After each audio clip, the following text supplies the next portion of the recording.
Hi അസ്സലാമു അലൈക്കും, welcome back to my channel. ഇന്നൊരു നാടൻ പലഹാരം റെസിപ്പിയുമായിട്ടാണ് വന്നിരിക്കുന്നത്. അപ്പോൾ റെസിപ്പിയുടെ വിശേഷങ്ങളിലേക്ക് കടക്കുന്നതിന് മുമ്പായി എൻ്റെ ചാനൽ ഇഷ്ടപ്പെടുകയാണെങ്കിൽ പ്ലീസ് ഒന്ന് സബ്സ്ക്രൈബ് ചെയ്ത് സപ്പോർട്ട് ചെയ്തേക്കണേ. കൂടെ തന്നെ തൊട്ടടുത്ത് കാണുന്ന ബെല്ലൈക്കൺ കൂടി പ്രസ് ചെയ്യണം. ആദ്യം നമുക്ക് അരിപ്പൊടി വാട്ടിയെടുക്കണം. അതിനുവേണ്ടി ഒരു പാത്രത്തിലേക്ക് 2 കപ്പ് നാളികേരപ്പാൽ ചേർത്ത് കൊടുക്കുന്നുണ്ട്.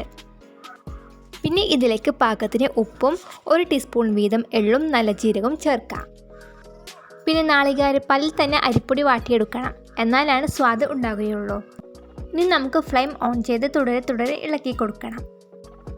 ഹൈ ഫ്ലെയിമിൽ വെച്ചിട്ടാണ് തിളപ്പിച്ചെടുക്കുന്നത്, അതുകൊണ്ട് പാൽ പെട്ടെന്ന് പിരിയാൻ സാധ്യതയുണ്ട്. അപ്പോൾ പാൽ പിരിയാതിരിക്കാനാണ് തുടരെ ഇളക്കി കൊടുക്കാൻ പറഞ്ഞത്. അപ്പോൾ എല്ലാവരും പ്രത്യേകം ശ്രദ്ധിക്കണം. ഇപ്പോൾ നാളികേരപ്പാൽ തിളച്ചു വന്നിട്ടുണ്ട്. ഇനി ഇതിലേക്ക് വറുത്ത അരിപ്പൊടി ചേർത്തിളക്കി കൊടുക്കണം. ഞാനിവിടെ 1 കപ്പ് അരിപ്പൊടിയാണ് എടുത്തിട്ടുള്ളത്. അങ്ങനെ ഇത് വാട്ടിയെടുത്തിട്ടുണ്ട്. ഇനി ഒരു കിച്ചൺ കൗണ്ടർ ടോപ്പിലേക്ക് വാട്ടിയെടുത്ത മാവ് ചേർത്ത് കൊടുത്ത് 3 മിനിറ്റ് വരെ നന്നായി കുഴച്ചെടുക്കണം.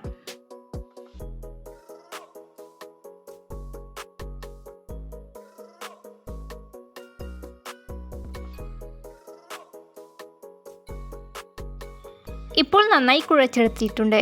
ഇനി ഇത് പരത്തിയെടുക്കണം. അതിനുവേണ്ടി മാവ് വലിയ ഉരുളകളാക്കി തന്നെ എടുത്തിട്ടുണ്ട്. അതിനുശേഷം കുറച്ച് അരിപ്പൊടി കിച്ചൺ കൗണ്ടർ ടോപ്പിലേക്ക് ചേർത്ത് ഉരുളകളാക്കി എടുത്ത മാവ് വെച്ച് റോളർ ഉപയോഗിച്ച് നന്നായിട്ട് തന്നെ പരത്തിയെടുക്കണം.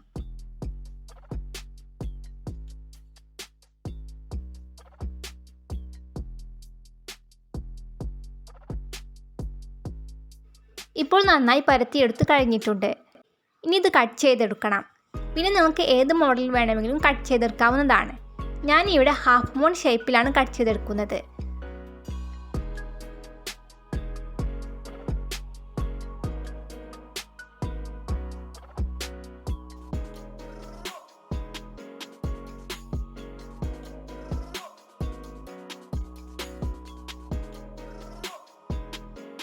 അങ്ങനെ കംപ്ലീറ്റായി കട്ട് ചെയ്തെടുത്തിട്ടുണ്ട്. ഇനി നമുക്ക് ഫ്രൈ ചെയ്തെടുക്കണം. അതിനുവേണ്ടി ഒരു ചീനിച്ചട്ടി ചൂടാക്കാൻ വെച്ചിട്ടുണ്ട്. ചീനിച്ചട്ടി ചൂടായി വരുമ്പോൾ ഇതിലേക്ക് പാകത്തിന് ഓയിൽ ചേർത്ത് കൊടുക്കാം. ഞാനിവിടെ സൺഫ്ലവർ ഓയിലാണ് ചേർത്തിട്ടുള്ളത്. നിങ്ങൾക്ക് വേണമെങ്കിൽ കോക്കനട്ട് ഓയിൽ ചേർക്കാവുന്നതാണ്. പിന്നെ ഇതൊരു നാടൻ പലഹാരം ആയതുകൊണ്ട് കോക്കനട്ട് ഓയിലിൽ ഫ്രൈ ചെയ്തെടുക്കുമ്പോഴാണ് സ്വാദ് ഉണ്ടാകുക. ഇപ്പോൾ ഓയിൽ ചൂടായി വന്നിട്ടുണ്ട്. ഇനി നമുക്ക് കട്ട് ചെയ്ത് വെച്ച മാവ് ചേർത്ത് കൊടുത്ത് ഫ്രൈ ചെയ്തെടുക്കാം. പിന്നെ ഫ്രൈ ചെയ്തെടുക്കുമ്പോൾ എപ്പോഴും മീഡിയം ഫ്ലെയിമിൽ വെച്ചിട്ട് വേണം ഫ്രൈ ചെയ്തെടുക്കാൻ. ഇപ്പോൾ ഒരു വശം ബ്രൗൺ കളറായി വന്നിട്ടുണ്ട്. ഇനി നമുക്കിത് തിരിച്ചിട്ട് കൊടുത്ത് ഫ്രൈ ചെയ്തെടുക്കണം.